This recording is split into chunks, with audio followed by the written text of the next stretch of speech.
আল্লাহকে ভুলে যায় সে সবকিছুই হারায়। একটি মিষ্টি কথা এমন দরজা খোলে যা অন্য কোনো শক্তি দিয়ে খোলা যায় না। যে মানুষ নিজের চরিত্র ঠিক করতে পারে না তার অন্যকে উপদেশ দেওয়া মানায় না। খারাপ অভ্যাস ধীরে ধীরে মানুষকে গ্রাস করে, বিরাট ক্ষতি সাধন করে। দান এমনভাবে করো যাতে ডান হাত দিলে বাম হাত খবর না পায়। জ্ঞান যদি কাজে না লাগে তবে তা বোঝা ছাড়া কিছু নয়। অল্পতে রাগলেও ভালো মানুষের হৃদয় সবসময় কোমল হয়। হিংসা সকল ভালো গুণকে ধ্বংস করে দেয়। জ্ঞানী মানুষ বিতর্কে জয়ী হতে নয়, সত্য প্রতিষ্ঠার জন্য কথা বলে। কাজে ব্যর্থ হওয়া লজ্জার নয়, চেষ্টা না করাই লজ্জার।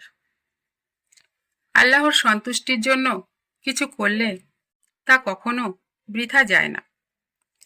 সময় এমন শিক্ষক যে প্রথমে পরীক্ষা নেয়, পরে শিক্ষা দেয়।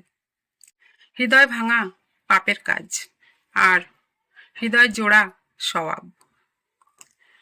যে নিজের অবস্থা নিয়ে আল্লাহর কাছে অভিযোগ করে সে কখনো হতাশ হয় না।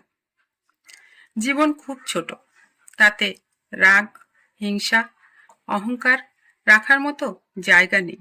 সত্য কথা সবসময় মধুর হয় না, তবে তা কল্যাণকর হয়। দুনিয়া তারই যে নিজের মালিক হতে পারে। পরের দোষ খোঁজার আগে নিজের দোষ দেখে নিতে হয়। হৃদয় পরিষ্কার হলে পুরো দুনিয়া সুন্দর লাগে। জ্ঞান অর্জন করো। জ্ঞান মানুষকে পশুর থেকে আলাদা করে। বেশি কথা বলা বোকামির একটি লক্ষণ। ধৈর্য ধরলে শত্রুও একদিন বন্ধু হয়। বন্ধ দরজা খুলে যায়। অন্যের দোষ গোপন রাখো, স্বয়ং আল্লাহ তোমার দোষ গোপন রাখবেন। সৎ পথে চলতে কষ্ট বেশি, কিন্তু শেষটা খুব ভালো।